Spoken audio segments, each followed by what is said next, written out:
Hello, my name is Greg Paielli. I'm president and broker of Simply Property Management. Today, I want to talk to you about when you can expect to see your first payment once you sign up with our company.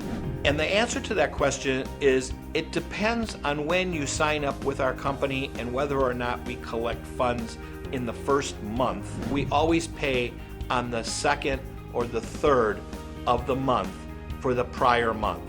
For example, if we get your home on the 15th, if there's a tenant in the home and they've already paid the last company or they paid you, or there's no tenant in it, then you would not get paid the upcoming month. So the key is the prior month.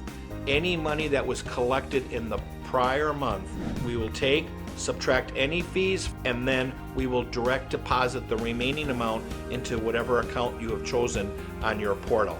So it's very important that when you get onboarded with our company, you go into your portal and you make sure that you put your banking information in there so that we know where we have to send the funds to. We do not keep anybody's banking information.